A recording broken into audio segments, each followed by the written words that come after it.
బీజేపీకి ఆ party MLA Raja Singh రాజీనామా చేశారు. రాష్ట్ర బీజేపీ అధ్యక్ష పదవికి నామినేషన్ వేయకుండా తనను అడ్డుకున్నారని, పార్టీ కోసం శ్రమించిన వారిని, తనలాంటి వారికి అవకాశం ఇవ్వకపోవడంపై తీవ్ర అసంతృప్తిని వ్యక్తం చేశారు. తెలంగాణలో బీజేపీ అధికారంలోకి రావడం కేంద్రంలోని పెద్దలకు ఇష్టం లేదని రాజీనామా సందర్భంగా రాజా సింగ్ సంచలన వ్యాఖ్యలు చేశారు. అధ్యక్షుడిని ముందే నిర్ణయించుకొని ఎన్నికల పేరుతో డ్రామాలు ఆడుతున్నారని ఆగ్రహం వ్యక్తం చేశారు. 2019 నుంచి పార్టీ కోసం ఎన్నో కష్టాలు పడ్డానని, పార్టీ కోసమే తాను ఉగ్రవాదులకు టార్గెట్గా మారానని ఆవేదన వ్యక్తం చేశారు. బీజేపీ ప్రజాస్వామ్యయుతమైన పార్టీ అని, అయితే అధ్యక్షుడి ఎంపికపై అధిష్టానం నిర్ణయమే అంతిమమని కేంద్ర మంత్రి బండి సంజయ్ తెలిపారు. బీజేపీలో ఎవరో చెబితే అధ్యక్షులను నియమించరని, అధిష్టానం అధికారికంగా ప్రకటించేంత వరకు వేచి చూడాలన్నారు. పార్టీ కార్యకర్తలంతా అధిష్టానం నిర్ణయానికి కట్టుబడి ఉండాలని తెలిపారు. రాజీనామా తర్వాత రాజా సింగ్ సంచలన వ్యాఖ్యలు చేశారు.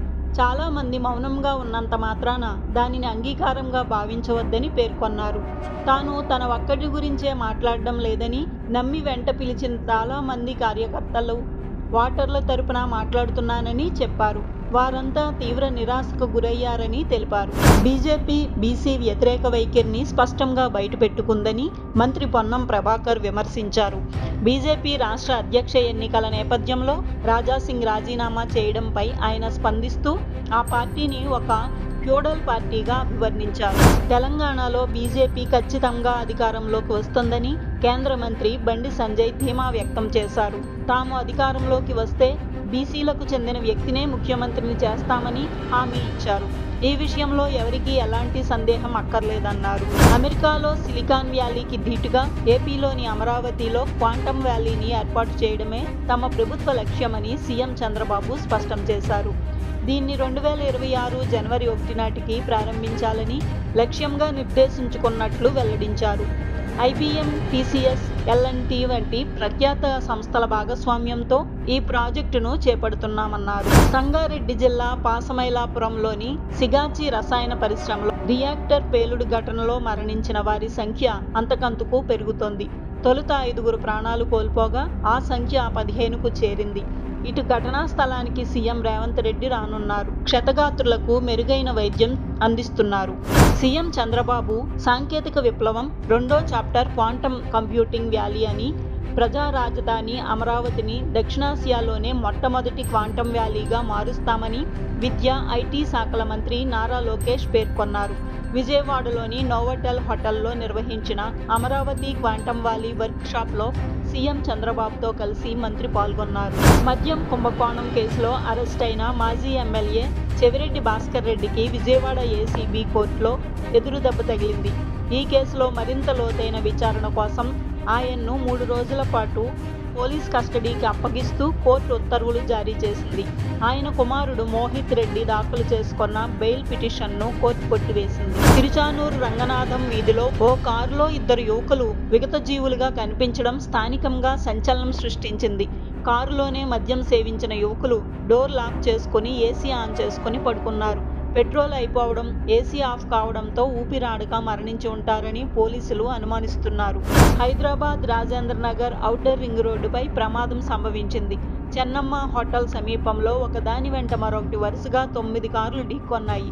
ఈ ప్రమాదంలో వాహనాలు పాక్షికంగా ధ్వంసమయ్యాయి. ఈ ఏడాది చివరిలో జరగనున్న బీహార్ ఎన్నికల్లో బీజేపీ నేతృత్వంలోని ఎన్డీఏ కూటమిని ఓడించడమే లక్ష్యంగా పనిచేస్తామని మజ్లిస్ చీఫ్ అసదుద్దీన్ ఓవైసీ స్పష్టం చేశారు. ఇందులో భాగంగా ఆర్జేడీ, కాంగ్రెస్ పార్టీలతో కూడిన మహాకూటమితో పొత్తు కోసం చర్చలు జరుపుతున్నట్లు వెల్లడించారు. కర్ణాటకలో సీఎం మార్పు ఉంటుందంటూ జరుగుతున్న ప్రచారానికి కాంగ్రెస్ జాతీయ అధ్యక్షుడు ఖర్గే చేసిన వ్యాఖ్యలు మరింత ఊతమిచ్చాయి. సీఎం మార్పు అంశాన్ని ఖండించకపోగా తుది నిర్ణయం పార్టీ అధిష్టానం చేతుల్లో ఉంటుందని స్పష్టం చేశారు. ఇరాన్ అణు కార్యక్రమాన్ని నిలిపివేస్తే భారీ ఆర్థిక ప్యాకేజీ ఇచ్చేందుకు అమెరికా సిద్ధంగా ఉందన్న వార్తలను అధ్యక్షుడు డొనాల్డ్ ట్రంప్ ఖండించారు. ఇదంతా మీడియా సృష్టిస్తున్న తప్పుడు ప్రచారమని ఆయన కొట్టిపారేశారు. ఇరాన్కు ఎలాంటి ఆఫర్లు ఇవ్వలేదని, ఆ ఆలోచనే తనకు లేదని స్పష్టం చేశారు. న్యూయార్క్ మేయర్ బరిలో నిలిచిన భారత సంతతి నేత జొహ్రాన్ మమ్దాని గెలిస్తే తీవ్ర పరిణామాలు ఉంటాయని అమెరికా అధ్యక్షుడు డొనాల్డ్ ట్రంప్ హెచ్చరించారు. నవంబర్ 4న జరిగే ఎన్నికల్లో మమ్దాని విజయం సాధిస్తే న్యూయార్క్ నగరానికి అందే ఫెడరల్ నిధులను పూర్తిగా నిలిపివేస్తానని సంచలన వ్యాఖ్యలు చేశారు. మమ్దానీని పక్కా కమ్యూనిస్ట్ అని, అలాంటి వ్యక్తి న్యూయార్క్ మేయర్ కావడం నమ్మశక్యంగా లేదన్నారు. భార్య ఐశ్వర్యారాయ్ బచ్చన్తో విడిపోతున్నారన్న ఊహాగానాలపై అభిషేక్ బచ్చన్ స్పందించారు. తమ కుటుంబంపై జరుగుతోన్న ట్రోల్స్పై తీవ్ర స్థాయిలో మండిపడ్డారు. తనపై వచ్చే విమర్శలను గతంలో పెద్దగా పట్టించుకునేవాడిని కాదని, కానీ ఇప్పుడు కుటుంబం ఉన్నందున అవి తనను ఎంతో బాధిస్తున్నాయని అన్నారు. మీడియా హౌస్ మీద పర్మిషన్ తీసుకొని స్లాటర్ హౌస్ నడిపిస్తున్నారని, ఫోన్ ట్యాపింగ్ మీద ఇష్టం వచ్చినట్లు మీమ్స్ పెడుతున్నారని, అసలు ఎవరు సమాచారం ఇచ్చారని మాజీ మంత్రి జగదీష్ రెడ్డి ప్రశ్నించారు. తన ఫోన్ ట్యాప్ అయినట్లు ఒక ఆడపిల్లైనా కంప్లైంట్ చేసిందా అని నిలదీశారు. దేశ రాజధాని ఢిల్లీలో వాయు కాలుష్యాన్ని నియంత్రించేందుకు ప్రభుత్వం చారిత్రాత్మక నిర్ణయం తీసుకుంది. నగరంలో తొలిసారిగా కృత్రిమ వర్షం కురిపించేందుకు ఏర్పాట్లు చేస్తోంది. వాతావరణ పరిస్థితులు అనుకూలిస్తే జూలై 4 నుంచి 11వ తేదీ మధ్య ఈ ప్రయోగాన్ని నిర్వహించనున్నట్లు ఢిల్లీ పర్యావరణ శాఖ వెల్లడించింది. అరేబియా సముద్రంలో ప్రయాణిస్తున్న ఒక ఆయిల్ ట్యాంకర్లో భారీ అగ్ని ప్రమాదం జరిగింది. భారత నౌకాదళం తక్షణమే స్పందించి నౌకలో చిక్కుకున్న 14 మంది భారతీయ సిబ్బందిని రక్షించింది. బంగ్లాదేశ్ కుమిల్లా జిల్లాలోని రామచంద్రాపూర్లో ఓ వివాహిత యువతిపై బంగ్లాదేశ్ నేషనలిస్ట్ పార్టీ నేత ఫజోర్ అలీ అత్యాచారానికి ఒడిగట్టాడు. ఈ దారుణానికి నిరసనగా రాజధాని ఢాకాలో యూనివర్సిటీ విద్యార్థులు పెద్ద ఎత్తున ఆందోళనలు చేపట్టడంతో ఉద్రిక్తత నెలకొంది. ప్రధాన నిందితుడు సహా మొత్తం 5గురిని పోలీసులు అరెస్ట్ చేశారు. ఎలన్ మస్క్ ఒక అద్భుతమైన వ్యక్తి అంటూ అమెరికా అధ్యక్షుడు ట్రంప్ ప్రశంసల వర్షం కురిపించారు. ఆయన ఎప్పుడూ విజయం సాధిస్తారని తనకు తెలుసని, ఆయన చాలా తెలివైన వ్యక్తి అని అన్నారు. ఎలక్ట్రిక్ వాహనాలపై ఇస్తున్న పన్ను రాయితీని రద్దు చేయడంతోనే మస్క్ కలత చెందారని ట్రంప్ స్పష్టం చేశారు. రిలయన్స్ ఇండస్ట్రీస్ ఎగ్జిక్యూటివ్ డైరెక్టర్గా కొత్తగా అనంత్ అంబానీ బాధ్యతలు చేపట్టారు. ఇందుకు ఆయనకు వార్షిక వేతనం కింద ఏటా 10 నుంచి 20 కోట్ల మధ్య వేతనం ఉండవచ్చని కంపెనీ తన వాటాదారులకు పంపిన నోటీసుల్లో పేర్కొంది. ముఖేష్ అంబానీ చిన్న కుమారుడైన అనంత్ ప్రస్తుతం సంస్థ ఇంధన వ్యాపారాల బాధ్యతలను పర్యవేక్షిస్తున్నారు. ఐపీఎల్ మాజీ చైర్మన్ లలిత్ మోదీకి సుప్రీంకోర్టులో భారీ షాక్ తగిలింది.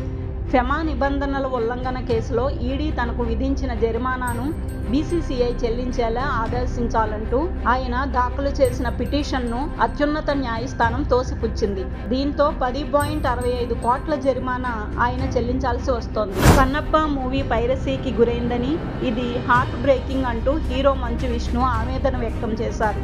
ఇప్పటికే 30,000 అనధికార లింకులను తమ టీం తొలగించిందని, ఇది ఎంతో బాధను కలిగిస్తోందని అన్నారు. పైరసీ కూడా దొంగతనంతో సమానమని అన్న విష్ణు పైరసీని ప్రోత్సహించవద్దని విజ్ఞప్తి చేశారు.